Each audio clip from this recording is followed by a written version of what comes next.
In a previous video, I discussed the differences between relief or humanitarian aid and sustainable development.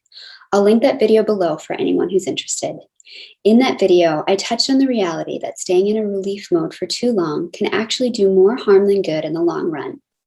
For this video, I'm going to dig a little deeper into the economic repercussions of operating in a relief mode for too long. Just to review a few things.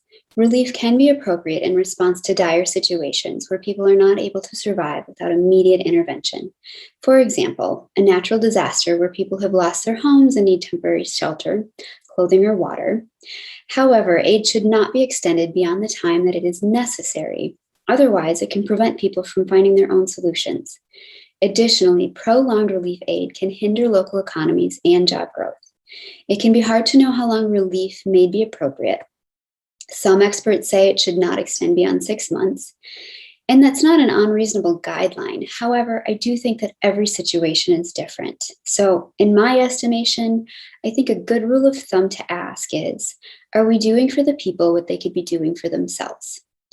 If the answer is yes, then the organization should reevaluate its approach. I want to go over an economic concept that I think is really crucial to understand the implications of employing humanitarian assistance beyond its time. To be clear, this is a simplified overview of a complex topic.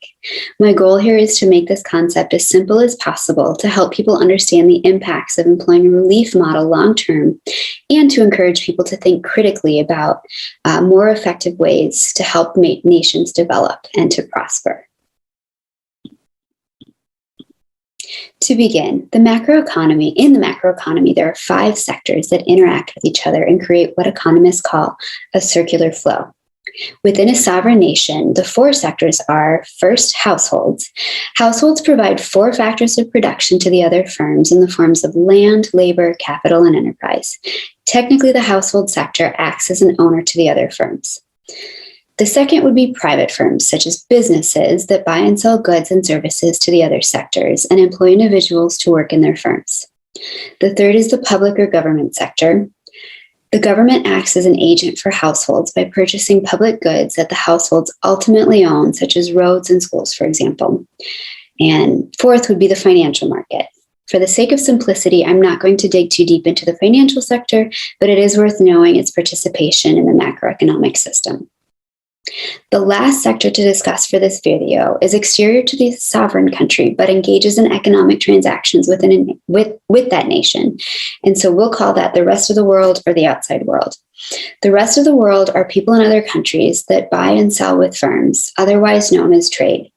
I'll dig a little bit deeper into trade in a few minutes, but just to say for now that all of the sectors are reciprocal in nature, and when every agent is acting as it ideally should, a virtuous circular flow permits a healthy economy.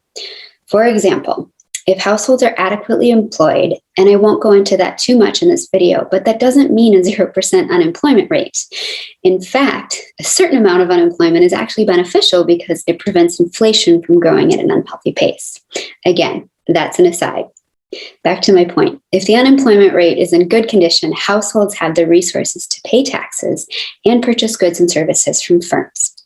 When the government receives taxes, and assuming that it acts in the best interest of its citizens without any corruption, then it can allocate tax revenue towards public goods that can benefit the society on the whole. A few examples would be investing in education, infrastructure such as roads and water systems. These public goods are essential for the flourishing of and the health of a society and help citizens become more productive and employable, i.e. tax-paying members of society. Also, in a previous video, which I will link below, I discussed the different elements of a developed country, and infrastructure was among them. You can check that out for more information on why that is. But additionally, if households are adequately employed, they have the means to purchase services from firms. Said firms are then able to hire employees and pay taxes, and the cycle permits a steady financial equilibrium that continues towards monetary stability of a nation. This, in a nutshell, is how these different sectors interact on a microeconomic scale within a country. Now, let's discuss that last sector called the outside world. In an open economy, a nation can engage in trade of goods and services with firms and financial markets in other countries. When it comes to the open economy, there are two accounts, the current account and the capital account, which represent two halves of a nation's balance of payments. A country's balance of trade is defined by its net exports minus imports. When exports exceed imports, a nation has a trade surplus. When imports exceed exports, it has a trade deficit. When a country incurs a trade deficit, monies that could be circulating within the country are decreased. This can be problematic as it impacts the circular flow of the aforementioned sectors. An important aspect of circular flow in the national income accounts is what are called leakages and injections. Imports are an example of a leakage because they leak potential revenue that could have been produced and circulated domestically or locally. Injections, on the other hand, promote domestic employment and resource use. Substituting domestic production for imports can also be an important injection. All else equal, higher injections lead to domestic economic growth, which is why buying locally is so important for the development of an economy. This is one reason why relief aid, often sent in the form of material goods such as food, clothes, or water, can disrupt this flow in a few different ways. First, it impacts the local firms as sellers simply cannot compete with free goods. Second, if firms are losing revenue on goods, then the government receives less in taxes and therefore has fewer resources to invest in public benefits. What's more, if firms are losing business, individuals can be impacted by way of losing their jobs and by way of fewer essential public benefits that are vital towards the flourishing of a society. To illustrate my point of how an organization missed an opportunity to help a country, I'm going to share a case study of a nonprofit whose name I will not disclose, that I believe intended to be generous. However, I think that their approach could have been better. This organization sends food to Haiti and other developing countries. Their meals are mostly rice plus some nutrients that are added to each meal. To keep their overhead low, they have American volunteers pack the meals in an assembly line-like model and then ship the meals to Haiti. This nonprofit has been particularly involved in Haiti. After the earthquake in 2010, the organization sent quite a bit of food to Haiti. Between 2010 and 2015, they supplied over 47 million meals. The ingredients for these meals were purchased in the United States, and the cost was about 22 cents per meal.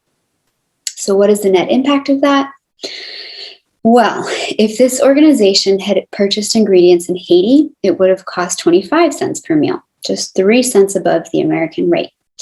The Haitian farmers and food processors could have gained close to $12 million in revenue.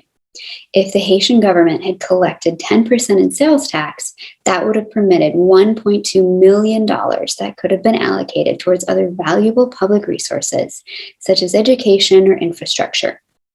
As I've explained previously, this is a prime example of a nonprofit that very likely intended to be helpful, but in the end, it circumvented what should have been a virtuous economic cycle. The result led to even greater poverty by way of undermining market competition and enforcing rice farmers to stop production as they simply could not compete with free goods. This reality further exacerbates the cycle of dependence that organizations like this one has made. Not only is a model of long-term relief aid detrimental to the local economy by way of market competition and forcing businesses to close, it also affects local people's sense of purpose and dignity. Humanity has an inherent need to be productive and contribute to society. Taking jobs away from people is synonymous with stripping them of meaning and purpose. I also appreciate the way that Lila Jana, a social entrepreneur who has worked to create multitudes of jobs for people in developing nations and in some of America's most impoverished communities, expressed in her book, Give Work. She said, every transaction is a form of human communication, and by virtue of these transactions, we are in a relationship with everyone in our supply chain and everyone who touches our product, from the consumer to the worker to the business owner. Economic expansion may not sound like the most warm and fuzzy way to help people, but its benefits for the flourishing of humanity are immense. When people are given the opportunity to engage in meaningful employment that provides for their needs, their sense of dignity gives hope and purpose. Furthermore, when economies are healthy, the repercussions are vast. For example, there is less hunger, children are more prone to attend or stay in school. This keeps them out of things like slave labor, or worse yet, the sex trade. And when people have their basic needs met, violence decreases and societies are safer overall. For these reasons, I believe very strongly that it's important for leaders of nonprofits to think critically about their approaches in helping people. It's important to consider any strategies implemented, not only for the present moment, but also for the future. So let's think for a moment about some ways that this organization could have taken a better approach. One idea would have been to partner with local farmers to purchase the rice and hire local Haitians to package the meals in lieu of American volunteers.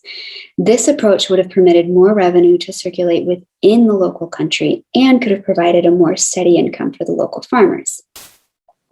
It certainly might have been more costly, especially in terms of overhead to the nonprofit, but the net impact would have been much greater for the people in Haiti economically, as well as environmentally, as lack of shipping millions of bulk meals in plastic packaging would have decreased the carbon footprint that it emits in their existing model.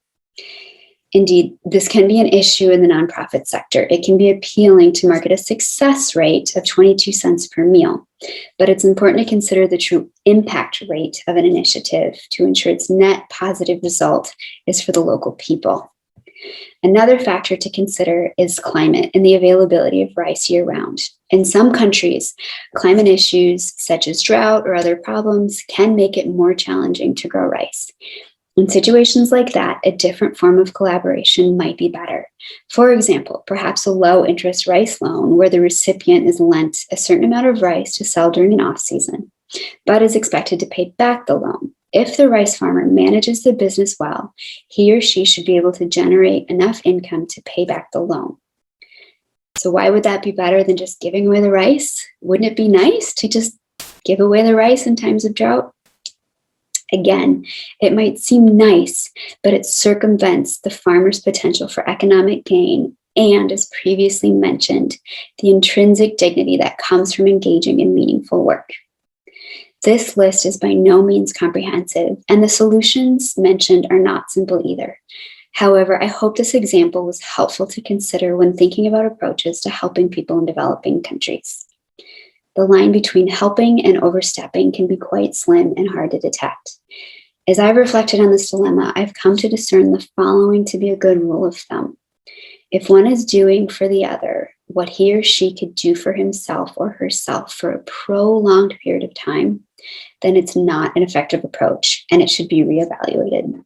I hope this information was helpful and perhaps even eye-opening for some listening today. As I've said, I don't claim to be the expert in everything pertaining to international development. My intention is to share what I do know for the greater good. So if anyone listening has insights to share, please do so in the comments below or send me an email. I'll list that in the description below. For anyone interested in reading more about anything discussed in this video today, I will list my resources below. And last but certainly not least, don't forget to subscribe and hit the notification bell to be informed for future discussions like this one. Thank you.